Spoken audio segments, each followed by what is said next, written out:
Get off Alright, mate, chill out. Get off me. I'm touching you, mate. Chill out. Has endorsed. Chill out, mate. in Don't touch me with it.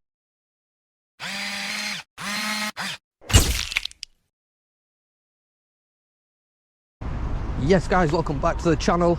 News Now Yorkshire here. We're out looking for a press conference which was originally supposed to be held here just outside the LGI emergency A&E department, but after many complaints to the General Medical Council and the NHS Trust itself, it has been moved to just off the NHS property. So we're going to head round, have a look for him, see what's going on here in Leeds at the press conference. I think we've found the group. It's way on Street Arc. We are a little bit early. Let's pitch up over at road, eh? So we've got a crowd just starting to build over the road there. But while we're here, I'll just let you know, as well as being told that they're not allowed to do it on NHS property, they have also been told not to wear NHS uniform. Originally it was going to be outside the A&E doors in uniform, in scrubs. Now they've been told that's not allowed. So we'll see who turns up, who listens, who don't, what they've got to say, what the press conference is about. This? It's supposed to be a protest. We film all the protests, but yeah, it's supposed to start in what? About 10 minutes. O'clock. What's the protest for? I don't know, it's like a press conference. Yeah, Okay. apparently Yeah. it's the doctors this time doing it. Yeah, so yeah. They weren't allowed to do it on the ground. Yeah, they were going to do it outside A&E, but they got told they weren't allowed. Oh, really? Yeah, so they've been kicked up here. What, are you guys YouTubers or something? Yeah, we do like YouTube What's and your that. channel? Mine, News Now Yorkshire. If you search that in there, it'll come up. Okay. Just trying to think if I've watched any of them. What's yours? Street Park. You might have seen his. Mine's only small, so Yeah, his is mine more is- like. It's touch bigger than his, mine. We like to watch the auditive videos. Oh yeah. You know, Oh, which auditors do you watch? I gotta say, I think AB is my favourite. AB. Yeah. Do you want to talk to him? Huh? Do you want to talk to him? Where is he? Is he here? I'll give him a ring. No way. No, I love him. I think he's so funny. He makes me laugh so much. Just, you know, because he just acts so stupid. Yeah. And they think he's stupid because he's a foreigner. And then he just switches it on him, and I just love it. I love all his videos. He's a good guy, AB. He's a good friend of mine. Is he? Yeah. Oh, he's lovely. He seems like a really nice guy. I saw actually one because we're from Birmingham, and I seen he did one in Redditch, which is just down the road from us. Yeah. And he got some money back off the police. Oh, when he was handing the money out. Yeah, that was so funny.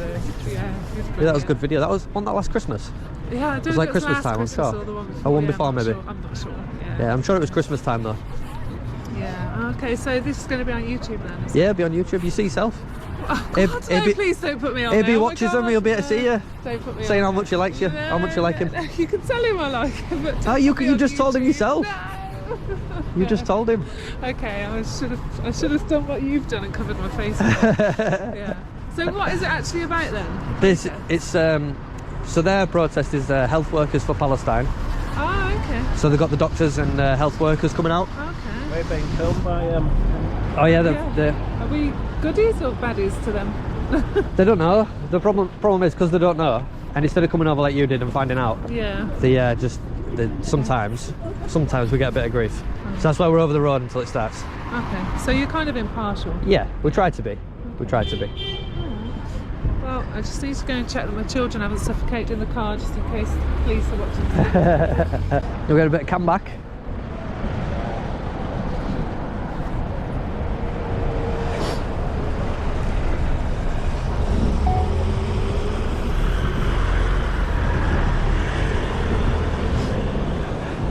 Filming me, filming you.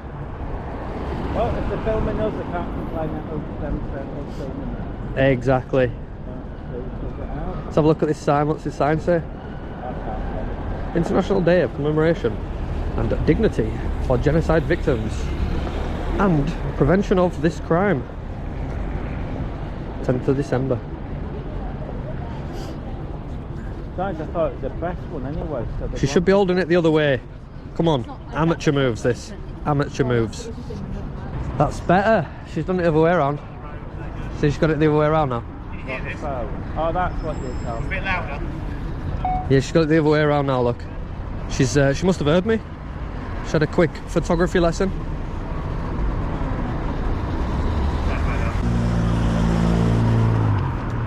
What do you think they'll say if I go and talk to them? Do you think they'll tell me to bugger off? I don't know, they'll probably talk to you like. What's AB look like? AB? Yeah. Oh, I can't tell you that, can I? Oh, come on. You know, I've known him for a while now, but... Where's he from? Is he from Iran? What? Is he from Iran? Well, I know of. I don't know, to be honest. Where's he from Iran? We don't really talk about that sort of stuff. It's, I know, but it's intriguing to the watchers. I bet it is. And imagine I'm the only one that knows. He was in Leeds a few weeks back. We went for a coffee. Oh, to be fair, that was the first time I've actually met him. This is the first time I've ever been to Leeds. Yeah? Yeah. Where are you from? Birmingham originally. Oh, okay. But I've driven up. You're not recording. Yeah, Are you recorded. gonna put it on YouTube? Yeah, of course I am. I'm not telling you where I've driven up from. I like to remain incognito. So the crowd is building up a little bit now. We've got some flags. They've got a screen on. Projector screen. And the only guy in scrubs, work uniform, is this guy. We see him in scrubs quite often though at the protests, so maybe they're his own. Who knows? So we have got one in uniform here as well. She's got a stethoscope. She's got a badge on. As it said with the postman and the news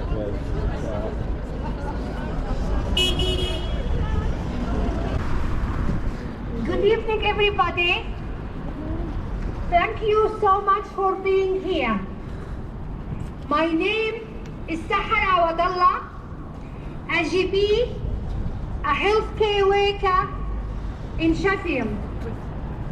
I'm a daughter of a Nakba survivors' parents who were made refugees by the creation of the State of Israel in the 1948.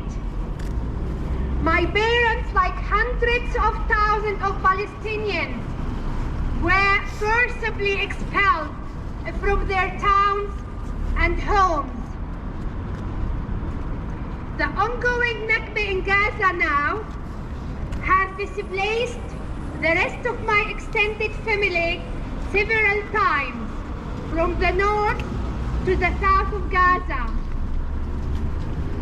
Israel has engaged since the 7th of October in a massive and escalating collective punishment and indiscriminate massacres of Palestinians.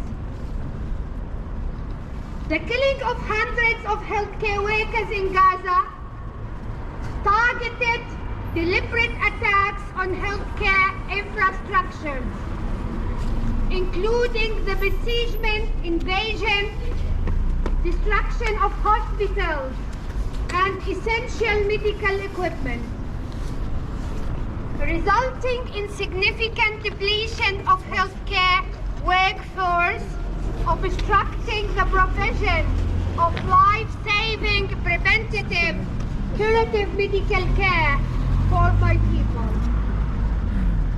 with devastating consequences. Israel has been denying life-saving aid, food to Palestinians. Alright, mate, chill out. You put your head on my arm. Yeah, I know, mate. You don't need to touch me though, do you? You touched me. No, I didn't. Look, He did. I'm not touching you, mate. I'm not touching you. All the above actions were declared by the ICJ, Amnesty International, UN Special Committees, UN Special Rapporteur on the situation of the occupied Palestinian territories, as genocide against the Palestinians in I'm Gaza. touching you, mate. Chill out. Israel's genocide of Palestinians is an escalatory stage of a long-standing settler colonial process of Eurasia. This is Francisca Albini. Genocide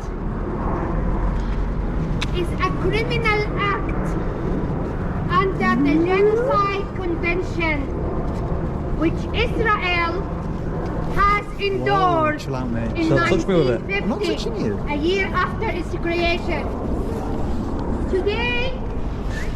Today marks the UN International Day of the commemoration and dignity of the victims of the crime of genocide and the prevention of this crime.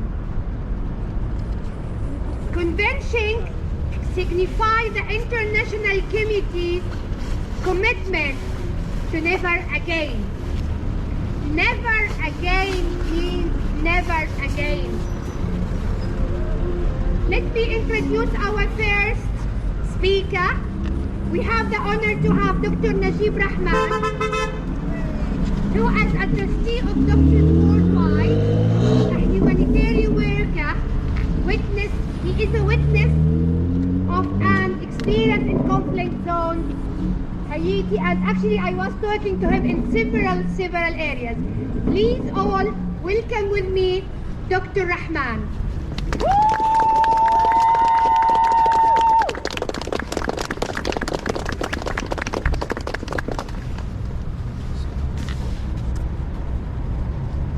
So I'm going to try and reflect a few thoughts with all of you.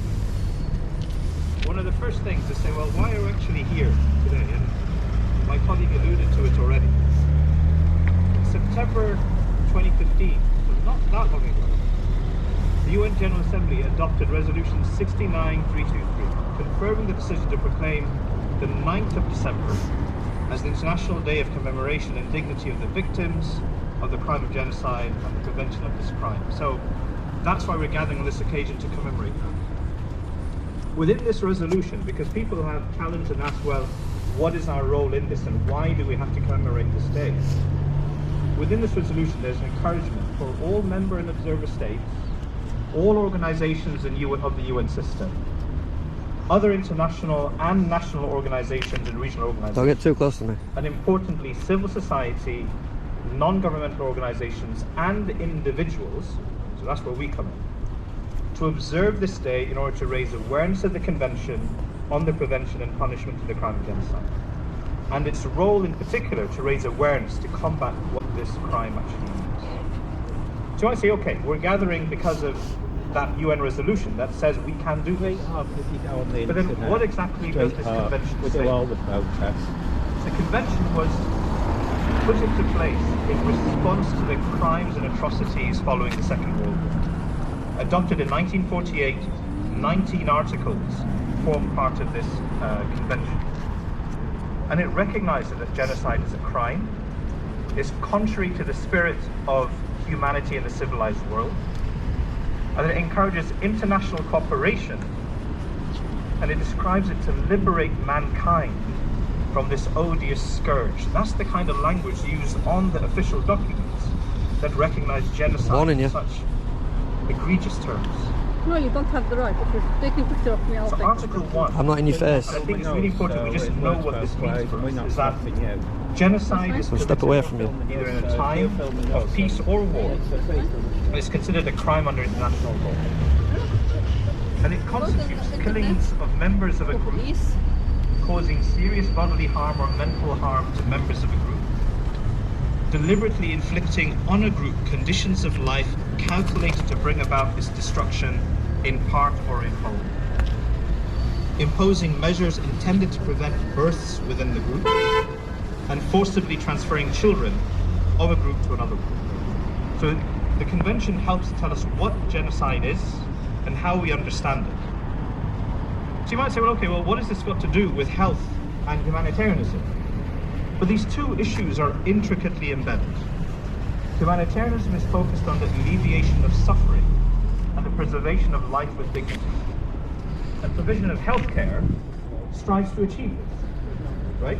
With full acknowledgement that the actions to achieve healthcare looks at individuals, looks at communities, looks at populations, to promote good health, This is blocking everyone. prevent illness and injury. These people are so trying to as watch manage it. Conditions and disease. So this is us. Hilarious. This is what we do. And more importantly, and I think this comes back to the point earlier about humanitarian work in disasters, genocide is a health Go and block Zara. and it's above other public health catastrophes. Get off me. where there's You pushing malaria. me? You just put your head on me. Don't touch me. The mortality associated with this crime far exceeds other public health emergencies, both in the immediate sense, but most importantly, the long-term consequences on physical psychological, I can't see now. reproductive health. And it just carries on through generations. And I think this is something we have to acknowledge, that this war and what's happened, the genocide that's occurred and has occurred in other genocides, continues to have impact. And we need to acknowledge what needs to happen to respond to that. So we owe it to the victims of such crimes to continue to raise awareness and highlight the indignity of such a suffering, so that at least we can feel some degree of humanity and solidarity with those victims. There's an American scholar called Brendan Lindsay who published a book in 2012 about the Californian Native American genocide. And he poses this question: how did unthinkable acts, such as the purposeful murder of infants, become thinkable? Thinkable in the fact to people who valued freedom, had deep faith, loved their own children, and sought to make better lives for themselves and their families. How could otherwise good people commit such heinous atrocities and indeed honor and celebrate those atrocities? Does that sound familiar? And that was about the 1800s. I recall my time with the Rohingya in Myanmar and those displaced in Bangladesh in 2017 and 2018, where there were absolutely horrific stories of sexual violence and babies being killed or burned. I remember speaking to women who refused to go to hospital to give birth because they were worried that if there were boys that were born, they'd be killed. And when I was in Bangladesh in Cox's Bazar, I remember seeing the x-rays of bullet wounds and shattered bones for civilians who were trying to escape persecution. Those are the ones that managed to escape. Even now, I receive the pictures from my contacts there of Rohingya men being conscripted by the Myanmar army to shoot against their own people. So that is what genocide looks like, and that's the human suffering that it entails.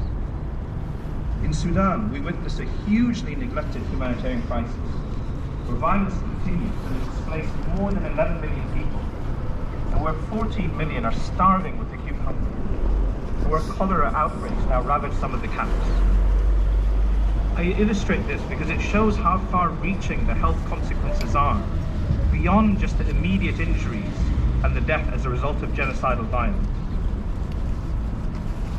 But we also have to acknowledge that there is response and recovery, and it's possible.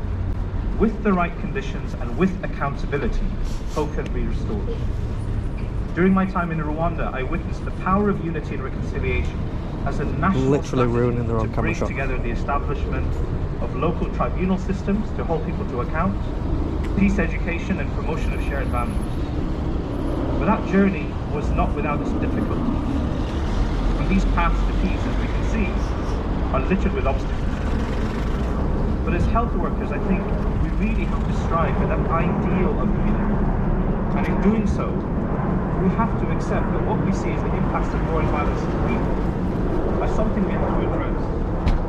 And as stated by Congressman John Lewis, who is a civil rights activist in the state, it's not us that know.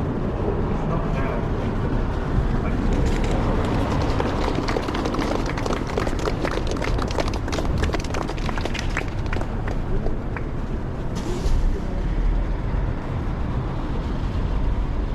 you. Sorry, mate, I'm trying to get him to leave me alone.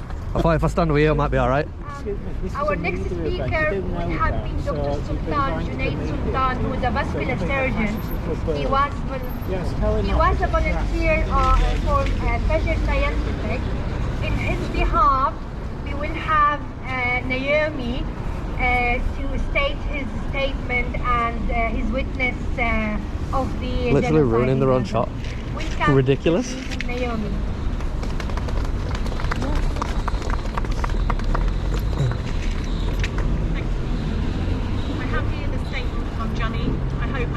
Justice. What I witnessed in Gaza is nothing short of a catastrophe. It felt as though I had stepped back into the medieval era.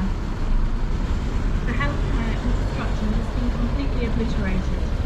Specialist centres, such as those providing treatments for cancer, paediatrics and maternity care, have been destroyed. There is no MRI machine available for a population of 2 million. And countless other critical pieces of specialist equipment are non-existent. Hospitals, which serve as vital training grounds for junior doctors and medical students, have been systematically dismantled or destroyed. This not only halts the clinical care of patients, but also cripples the training of future healthcare professionals. We've invited Over here. 1,000 healthcare workers have been killed. Okay, you here to listen or be a nuisance? Providers in their field You do know it's a and media responsible event. for the mentoring the next generation of doctors. Both medical schools in Gaza have been destroyed, halting medical education and ensuring that the future of healthcare in Gaza is in jeopardy.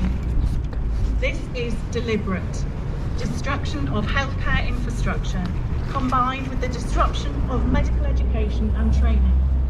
It is a calculated effort Tell to them to stop now. dismantle the healthcare system and devastate the population of Gaza.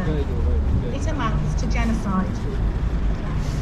While people may survive bombs and bullets, the targeted destruction of healthcare infrastructure is a weapon of mass destruction in its own right, equivalent to nuclear strike in its potential to annihilate a population. On this International Genocide Prevention Day, we stand united in condemning these war crimes.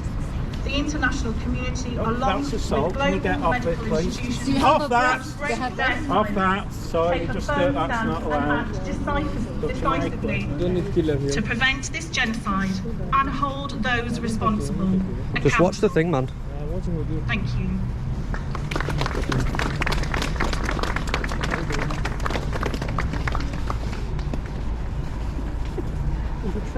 Right now, it's day 430 of the genocidal attack on Gaza and day 66 of ongoing Take it off siege your mat.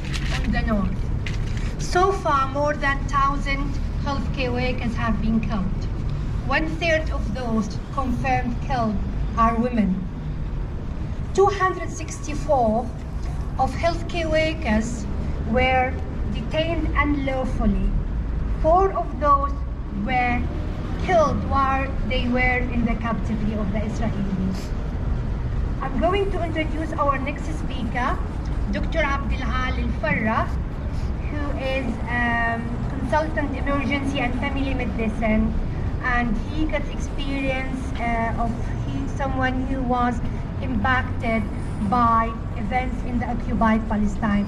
Please welcome Dr. Abdelal.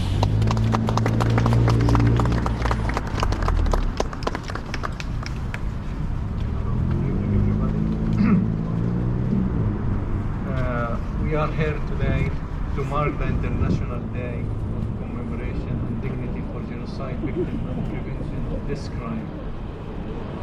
As my colleague Dr. Rahman said before, 76 years ago, the convention was signed. The same year, 1948, the newly formed state of Israel continued to violently, ethically cleansing Palestinians. David Ben-Gurion, the creator of Israel state, said, "We must expel Arab and take their places."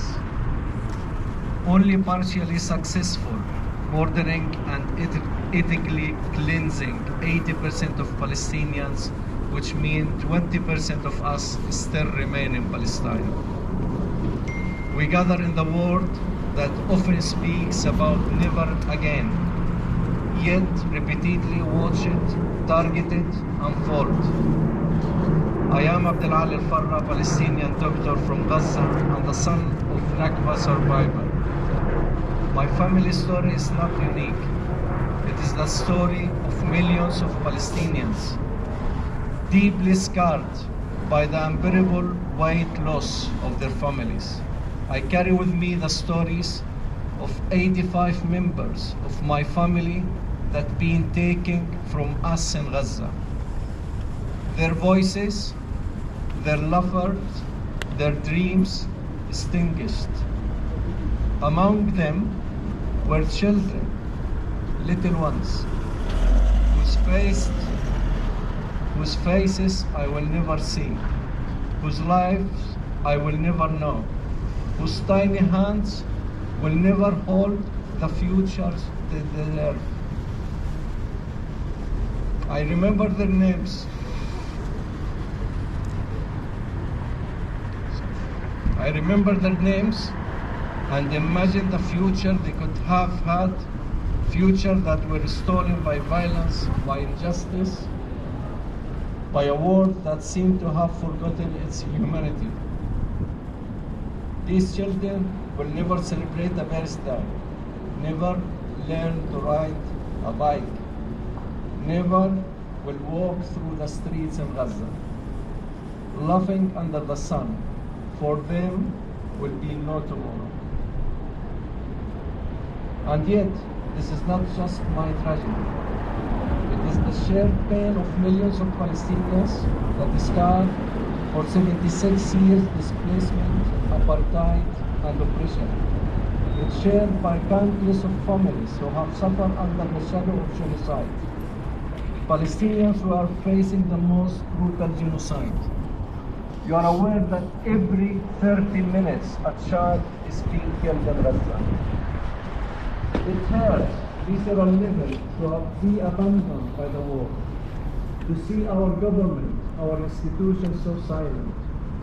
They've forgotten what Desmond Tutu said. If you are neutral in situation of injustice, you have chosen to be on the side of the oppression.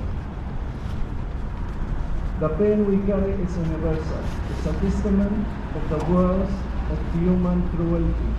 But while the pain is heavy, it's also a call for solidarity, for justice, for change. Solidarity is not just a word, it's an action. It's a commitment to say, your suffering will not be ignored. Your loved ones will not be forgotten.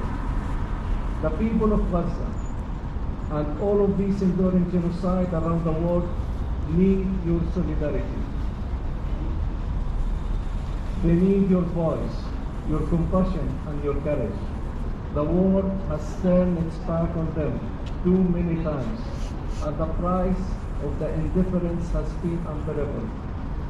As I speak here today, I am filled with grief, but I am also filled with hope. Hope that our voices together can reach to the ears of those in power and compel them to act. To honor those who have been lost, my family and the millions of others. Let's remember them, not just today, but every day. The fight against genocide is not just a fight for survival, it's a fight for humanity itself.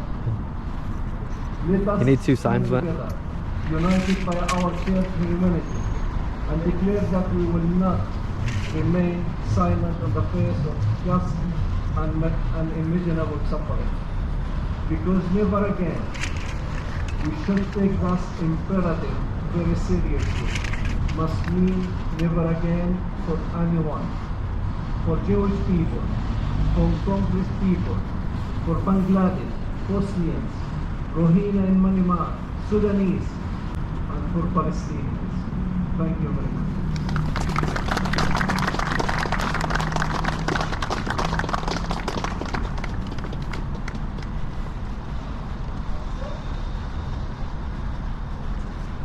Israel's relentless attacks on Gaza's educational infrastructure has resulted in the complete destruction of schooling, leaving a whole generation of Palestinians without access to education. All schools, universities, training centers in Gaza have remained closed since the beginning of the genocide. Over 600,000 Palestinian students are losing another year of education. 500 medical students have their education interrupted. The task of rebuilding these institutions is a daunting challenge that will take years, if not decades. Please welcome with us Professor Rubani, who is a cardiosurgeon, a founder of the Biomed Academy. He's going to share with us positive achievements of Biomed and Gaza educate medics. Thank you. Thank you very much. Good evening, everybody. It's great to see so many people here. It's great to see you all. The Palestinians have used education as means of resistance and resilience. And that's why the Palestinians have one of the highest per capita PhD holders in the world. And this will continue. This is never going to stop. And we do use education as a means of fighting the occupation, of fighting the oppression. As been mentioned, 2,500 medical students stopped their education with the onset of the war and the Israeli aggression on Gaza. And we had no medical graduates in June when all the medical schools across the world managed to graduate doctors, but we didn't. And this, combined with the loss of so many doctors in Gaza who are either killed, injured or imprisoned, has led to a vacuum of the number of doctors available to treat the injured and the sick and the needy. And therefore we in Parliament Academy from January started thinking about recovering this, and we opened the registration for the students in March. And it's amazing how even in the bleakest circumstances in Gaza, 2,100 medical students have registered with us because they want to continue their education. It's amazing. What's even more amazing is that 1,000 more international faculty volunteers from across the world who want to teach these students and support them in their education. And therefore, we have started this program, launched the first in June, and medical education started in Gaza. The medical students will go into hospitals, whichever surviving hospitals. This week it might be this hospital, next week it's a different hospital. But they started going to clinical placements in hospitals, receiving education, and we supported that process going with the medical students in combination with the two medical schools, Al-Azhar University and Islamic University Medical Schools. It's very important for us not to come in and tell them that this is the way you should do it. We follow what they want. We fulfill what they want. We are delivering a curriculum the two universities delivered before the war. We are providing the same curriculum needed before the war. So we are delivering what they would be delivering if they were still standing. The amazing thing is that there will be medical graduates in Gaza in March. They will be graduating, finishing their degrees and becoming doctors in Gaza despite the Israeli occupation and in spite of the Israeli occupation, and we will continue to support them. Thank you very much.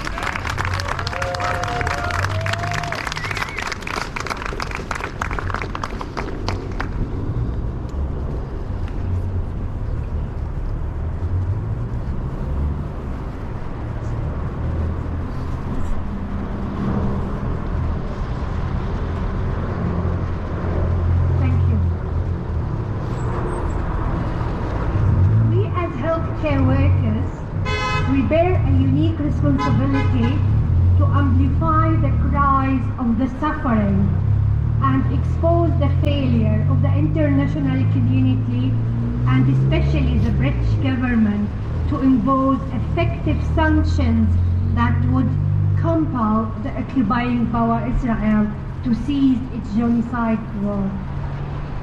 Our next speaker is Dr. Rihanna Henderson, co-leader of the West Yorkshire Healthcare Workers, a pediatrician who's gonna share with us the open letter to Prime Minister from Pediatricians Campaign on requesting arms embargo and imposed sanctions. Please all welcome Dr. Rihanna.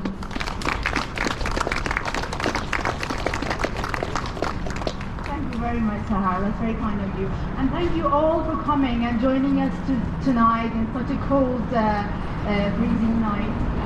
We have lovely health workers coming from all around Yorkshire. We have a colleague coming from Hull, from York, from Wakefield, from Sheffield. I'm really grateful for all of you to be here and for everyone else from Leeds who've come to join us. Thank you so much, especially members of PSC who are supporting us today. So yeah, I'm Rihanna. I'm a pediatrician based in West Yorkshire. I'm also a mum. So and I'm one of the co-leads of West Yorkshire's Health Works for Palestine. So yeah, I wanted to share positive activism, and I wanted to. It can be sometimes quite hard and it can be quite daunting that we've been active in this advocacy for Palestinian and trying to be their voices, try to fight for their rights to live and to look to a better future for over a year now. But unfortunately, sadly, our efforts has not achieved what we would have liked to so far, and the brutality and the massacre and the genocide is still ongoing. But I want to share you a positive experience on that note. So a few months ago, as a pediatrician, and we have a duty to look after all children's health, not only our own patients, but also globally, care about the child health globally. So then I started this campaign. It was only me and 2 other pediatricians thinking that we should put some pressure. We should get a Prime Minister to hear our voices. And so that was started on a small group, and with the word of the mouth, we started an open petition, an open letter to the Prime Minister. And within a couple of months, we gathered more than 800 signatures from pediatricians across the UK and child health allies, urging the Prime Minister to end arms sales to Israel altogether, to impose sanctions on Israel until it complies with international law and stops this humanitarian crisis created. And we also urge the Prime Minister to do whatever in his power to bring a sustainable ceasefire to Gaza in order to save the children and the civilians there. So our letter, I'm not going to read you our letter because it's quite long, but it is quite powerful. And yesterday, me and a small group of us, about 5 pediatricians, we went to Downing Street to hand in our petition to number 10. It was a great experience. I advise you all to go to Downing Street at least once. Kirsten unfortunately wasn't there, so that was a bad thing about it. But yeah, we managed to knock on the door and hand in our petition to his office. We were accompanied by Richard Bergen and Imran Hussain, 2 independent MPs from Leeds and Bradford, which was really good. So a really great experience, and filled my cup, and I've got so many other ideas that I will pursue on the back of that. But yeah, a little statement. So I'll try to write a few statements today, but it's just really emotional to talk about Gaza and the children and what the suffering they're going through, especially as parents. We can only imagine how awful it is, not only for the children, but the parents as well, not able to provide safety and a home for the children.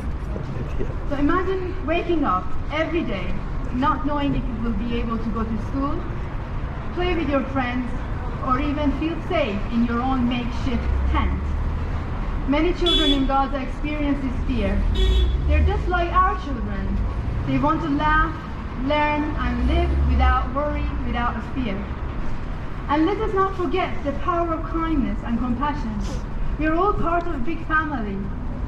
And when we stand together, we can make a difference. Today, I ask each of you to be a voice for the children of Gaza. UNICEF has called this war a war on children, and Gaza a graveyard for children. Over 18,000 children have been killed, over 20,000 children have been maimed, and a few thousand children have been missing. The children of Gaza and Palestine have the right to live life to the fullest. They have been trampled upon, mutilated and killed. They are brave and beautiful children and deserve to live normal lives. Let us fight for their rights to live free from being bombed, being made orphans, being starved, being made homeless, being buried under the rubble, maimed and injured. We can and must make this happen for them. We must restore their world to a world they deserve. We can bring back their laughter. And we ensure that every child, no matter where they live, no matter what the color of skin or what faith they believe in, has the opportunity to dream, to learn, to play, to have access to healthcare, to food, to safety, and to a loving and safe environment. Thank you for listening. and let's work together to bring this genocide, this war on children to an end. Let's work toward making a brighter future for all children. Thank you.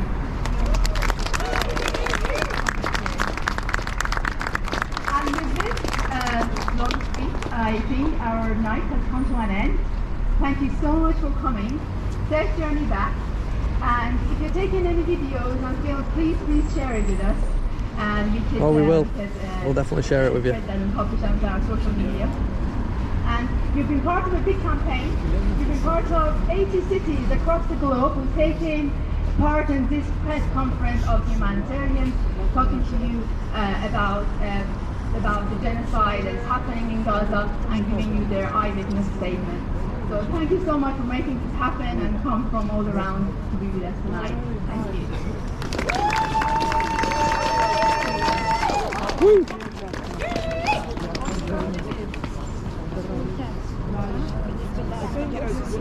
What a useless guy that was. Didn't realise I had 2 cameras running. Our event hasn't come to an end. Oh, we're still going? Sean from BBC, who would like to do a few interviews with you. So although we are not giving you speeches, but please hang around. Oh, they didn't like the BBC? Selfies, some photos, and Sean is going to interview a few of us.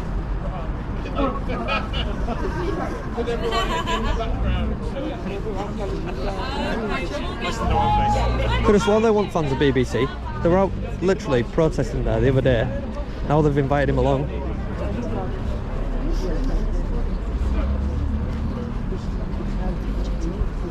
Oh, she's got a uniform on as well.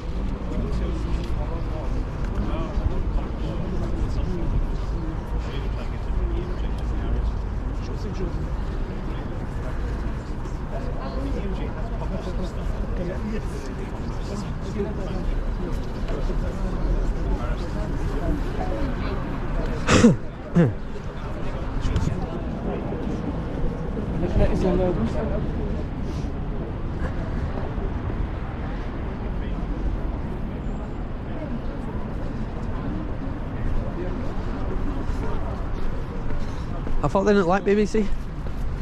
No, I don't know. They're acting. Yeah. Slide first, just hit the camera.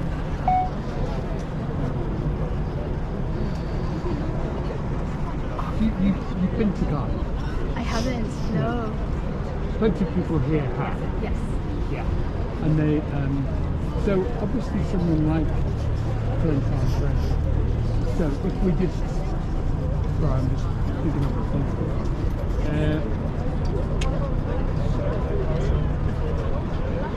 Could you just say your name for me? I'll get the sound right. Yes, hi. My name is Dr. Rehana Henderson. I'm a pediatrician in Yorkshire. Could you say it again? Rehana Henderson. I'm Dr. Rehana Henderson. I'm a pediatrician in Yorkshire. Okay. So, could you tell us about it? What people here have seen, what they've experienced, but what stories they're bringing back to West Yorkshire and South Ghana. So we're looking into it from humanitarian aspects of things. We are doctors.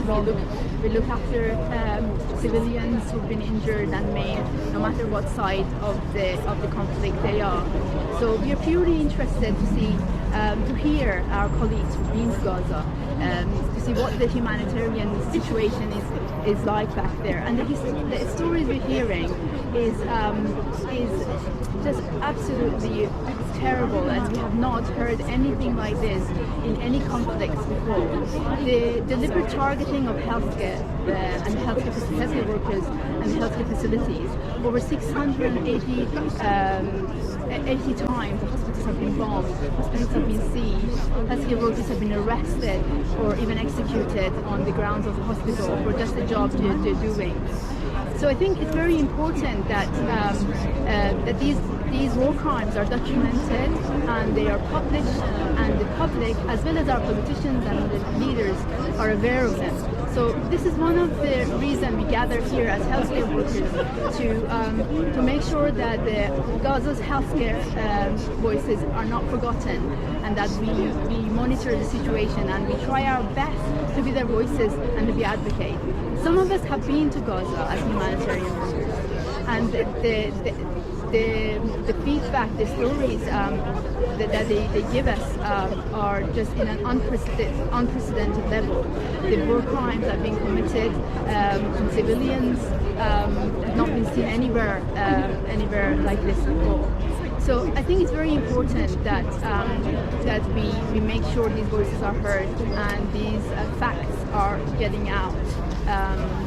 Yeah, thank you. So given what people here have seen personally, directly themselves, horrible, what Karim Khan, man from West Yorkshire, is really important because it gives at least some glimmer of hope. Absolutely, and we have to acknowledge that the Geneva Convention of Prevention of Genocide has to be rooted and put in place by all the governments and all the leaders that have signed up for it.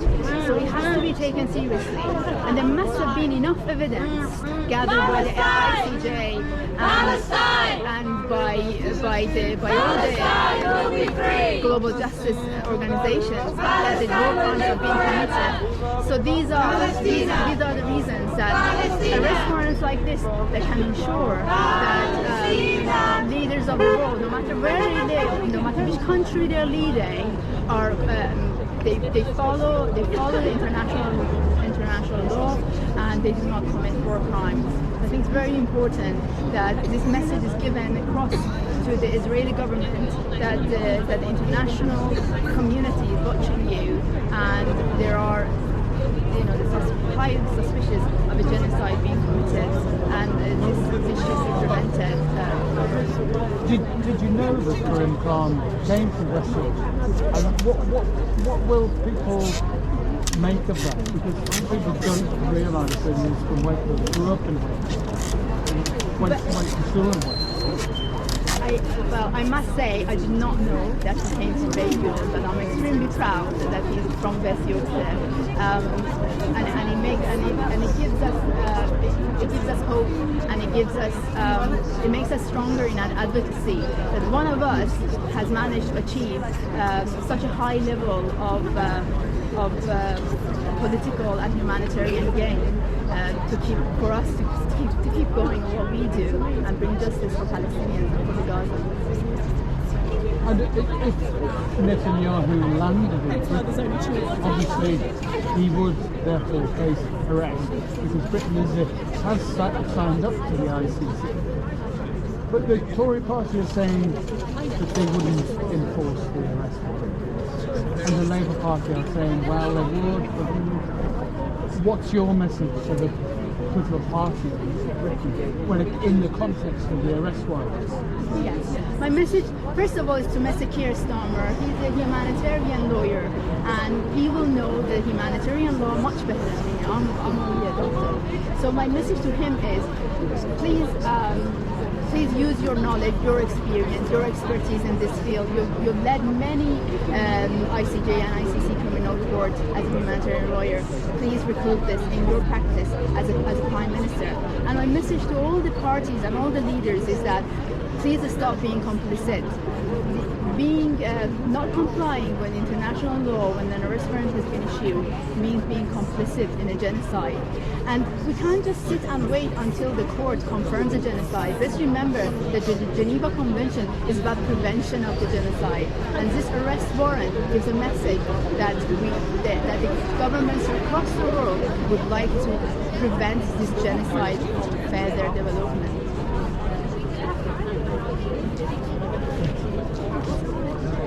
Good stuff. Yeah. Great stuff, that, mate. Yeah. Awesome. Do you want Ahmad Sabah to come? Not you, you're not. You don't want me to get in, no? No, I want you to fuck off. You can fuck off. You little dwarf. Oh no, God.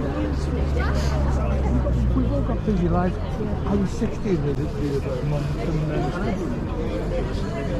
need to do another photo. Who's the guy from Wakefield? I'll come and find you. So, right, on it, we'll do one with the camera. Yeah. Say cheese. Cheese. All of that, yeah.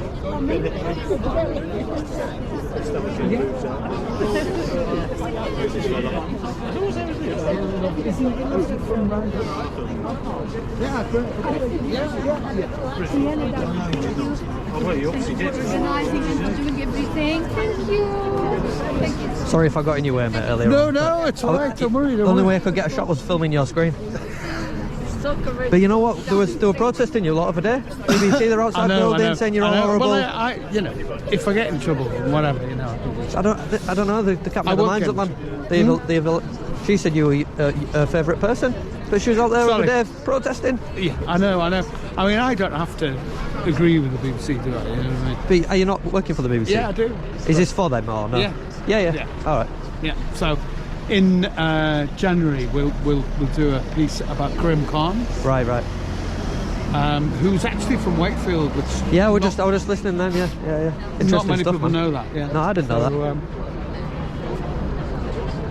Anyway, mate, all right. We're going to shoot anyway, so you'll probably be a bit easier to move around now anyway. Right, see you later, pal. See you later. Cheers, no. Yeah, let's do it. Alright, I'll keep it like just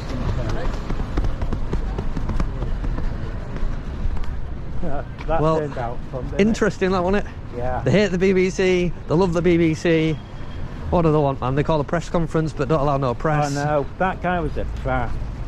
What you didn't realise is, you know what I was doing? I've got one hand as far as I can to the left or the right, and then I've got my camera on as well. What an idiot! He didn't even realise I had two cameras running. Dumb as anything. What a moron! Hopefully that'll work in the dark. Mine probably won't do. It'll probably. I'll just flick between the two. Anyway, we're back at where we started, where it should have been, but there was actually banned by the NHS Trust. Not allowed on the NHS property. But anyway, guys, we are going to wrap up here in Leeds City Centre. It's very late now. It's very dark, it's very cold, so we are going to wrap up. We're going to move on, and we shall see you on the next one.